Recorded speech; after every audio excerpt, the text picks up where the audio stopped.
आज हमारे साथ मौजूद हैं अपने इल्जामों की सफाई देने के लिए मशहूर पॉलिटिशियन, एक्टर, कमेंटेटर, क्रिकेटर यानी कि फुल टर द ग्रेट पिद्दू जी। ओ छा गए गुरु, छा गए गुरु। ओ जिस तरह से पानी की बूंद दरिया में गिरकर मोती बन जाती है, उसी तरह से बाल बाल मिलके चोटी बन जाती है। एक मिनट पिद्दू जी, एक मिनट। अगर आप शुरू हो गए तो हमारी कार्रवाई नहीं शुरू हो पाएगी। आप पर पहला इल्जाम यह है कि आप चुनाव जीतने के बाद अपने क्षेत्र में यानी कि अपने एरिया में नहीं गए। ऐसा क्यों? ओ छा गया गुरु, छा गया। मैं क्या बादल हूं जो छा गया? ओ यार फिर भी तू टाइगर है यार, तू छा गया यार। ओ जिस तरह से गुरु ज्यादा आम खाने से आम का स्वाद नहीं मिलता, ज्यादा ससुराल जाने से भाग्य नहीं खुलता, उसी तरह से चुनाव जीतने के बाद क्षेत्र में घूमने से ज्यादा काम नहीं चलता। आप पर अगला इल्जाम यह है कि आप लाफ्टर शो में कंटेस्टेंट्स के घटिया जोक्स पर हंसने के पैसे लेते थे। क्या यह बात सच है? ओ गुरु फिर से छा गए गुरु, क्या बात है गुरु। जिस तरह से घोड़े के बच्चे के दांत और दिल से निकली बात एकदम साफ होती है, उसी तरह से मैं सच बोलूंगा गुरु। मैं क्रिकेट में होने की वजह से मुझे फिक्सिंग की ऐसी आदत हो गई है गुरु, जैसे चकोर को चांद की, चोर को डांग की, मुर्गे को बांग की। गुरु सच्चा इंसान वही होता है जो पर्वत को काट के रास्ता बनाता है गुरु। हीरे की परख सिर्फ जौहरी को होती है। एक मिनट पिद्दू जी, आप पर अगला इल्जाम यह है कि आप अपनी बातों को बहुत लंबा खींचते हैं। ऐसा क्यों? तू फिर से छा गया गुरु, तू फिर से छा गया। ओ गुरु जब मैं ग्राउंड में होता था तो मेरे शॉट लंबे होते थे, बातें छोटी छोटी होती थी। अब मेरे शॉट बंद हो गए, बातें लंबी हो गई गुरु। सच्चा इंसान वही होता है जो पर्वत को काट के रास्ता बनाता है गुरु। हीरे की परख सिर्फ जौहरी को होती है। डम डिगा मौसम भीगा गुरु। सरकाई लोग खटिया की जाड़ा लगे के पग घुंघरू बांध मेरा नाची थी गुरु। पिद्दू जी क्या हो गया? चले गए। तू तो पूरा सुन। नमस्कार। हाँ। आज हमारे बीच पेश हैं योग बाबा जी। हाँ तो बाबा जी, आप अपने फ्री टाइम में क्या करते हैं? फ्री टाइम में हम स्लिम एंड ब्यूटी जिम जाते हैं, वहाँ फेशियल करवाते हैं। अच्छा मान लीजिए कि मेरी बॉडी में बहुत ज्यादा पेन हो रहा है, तो क्या मुझे भी slim and beauty gym join करना चाहिए? बिल्कुल नहीं। क्यों? तुम्हें तो खर्च करने की जरूरत ही नहीं। वो कैसे? तुम सुबह उठ के पूरे घर के बर्तन धो दिया करो, पूरे घर में झाड़ू लगा दिया करो, बस दर्द खत्म। मतलब? फिर तुम्हें बीवी पीटेगी नहीं तो फिर दर्द कैसे? मुलायम सिंह जी, आप पर इल्जाम है कि आप जगह जगह बोलते फिरते हैं कि आजकल उत्तर प्रदेश में जो है गुंडे मवाली सरेआम घूमते हैं। क्या आपके शासनकाल में ऐसा कुछ नहीं होता था?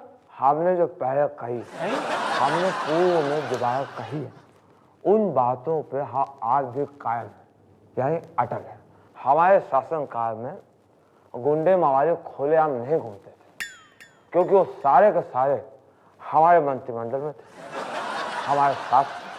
तो उनको खुलेआम घूमने की जरूरत नहीं। सर आप पर एक इल्जाम और है कि आपने अपने परम प्रिय मित्र कमर सिंह जी को कुछ ऐसा बोल दिया कि वो पार्टी छोड़कर चले गए। लेकिन क्या उनको पार्टी में वापस बुलाने के लिए आपने कुछ किया? कमर सिंह को बुलाने के भरसक पे जब साहब को समझाता हूँ, उनसे समझ लेंगे। हमने पूरी कोशिश की कि कमर सिंह वापस आ जाए, इसके लिए हमें उनको मौका भी दिया। हमने बच्चन जी से 16 वाला सिक्का मांगा।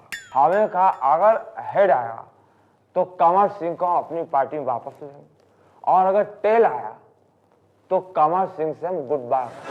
अब वो बात अलग है कि टेल लाने के लिए हमें 15-20 बार सिक्का उछालना है। हेलो चौबे जी, अरे कल ना हम दारू पी के डॉन की पार्टी में खूब ठुमके लगाए। अरे ये बात मीडिया में तो नहीं आएगी ना?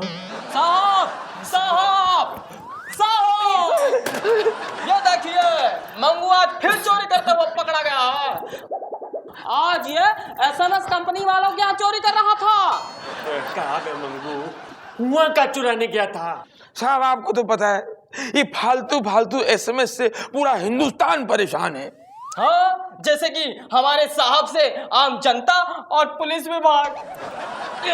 जूतो छटक जोर माउथ बन सके। ए मंगू तू बोल। ये एसएमएस कंपनी वालों ने जीना हराम कर रखा है। दिन हो या रात हो, जबरदस्ती के फालतू के एसएमएस धड़ाधड़ मोबाइल पे गिरते रहते हैं। मैं पक गया हूँ साहब। तो मैंने एक दिन सोची फिर बहुत सोची। मैंने कहा क्यों ना हो मैं इन एसएमएस कंपनियों के डेटा पूरा रिकॉर्ड ही चुरा लेता हूँ। न रहेगा बांस न बजेगा गिटार। कल तो साहब ये कंपनी वालों ने हद ही कर दी। मेरे सीने में दर्द उठा, मैं घबरा गया। ये दर्द कहीं हार्ट अटैक का तो नहीं। लो मैं सोच ही रिया था कि मेरे मोबाइल में धड़ाधड़ एसएमएस गिरे। मैंने पढ़ के देखा, उसमें लिखा था सस्ती सुंदर टिकाऊ मैयत के सामान के लिए लिखे या मिले 40% डिस्काउंट। साहब अगर ऐसे समय पे किसी को ऐसे एसएमएस आएंगे तब तो उसका हार्ट अटैक नहीं होने वाला होगा तो भी हो जाएगा। हेलो चौबे जी, अरे बहुत दिन हो गया हमने डांस नहीं किया। कोनो डॉन की पार्टी वार्टी हो तो हमको बताना। साहब, मंगुआ फिर चोरी करते हुए पकड़ा गया है। आज तो यह नेताजी के घर सीधा पहुंच गया। अबे मंगू, नेताजी के घर का चुराने गया था। साहब फालतू में टाइम वेस्ट हो गया, कुछ नहीं मिला। क्या बे मंगू, हमको बेवकूफ समझता है क्या? आदमी जो है भगवान के घर से खाली हाथ आ सकता है, लेकिन नेता के घर से कभी नहीं। जरूर कुछ ना कुछ मिला होगा। जूतो सत्तर। मंगू तू बोल। साहब मेरी खोपड़ी हुड़हुम्मा हो रही है। ये नेता लोग जब चाहते हैं हमारे इलाके में बड़े मजे से आ जाते हैं, और हम लोग इन्हीं को बनाते हैं। हम इनके घर क्यों नहीं जा सकते? अच्छा, तो मंगू अब अपने आप को नेता समझने लगा। अरे कल को तो हमारे साहब से भी बराबरी करने लग जाएगा ये। जूतो सट्टा। मंगू, बट तेरे जाने में और नेताजी के आने में बहुत फर्क होता है बेटा। कुछ फर्क नहीं साहब। अब मैं फुल स्टोरी सुना रही हूँ, बीच में टोकियो मत। साहब जब एक चोर हमारे घर में आके हम ही से वोट लेके देश का करोड़ों रुपया दबा लेता है, तो हम चोर लोगों का भी फर्ज है उस रुपए में से अपना हिस्सा लें।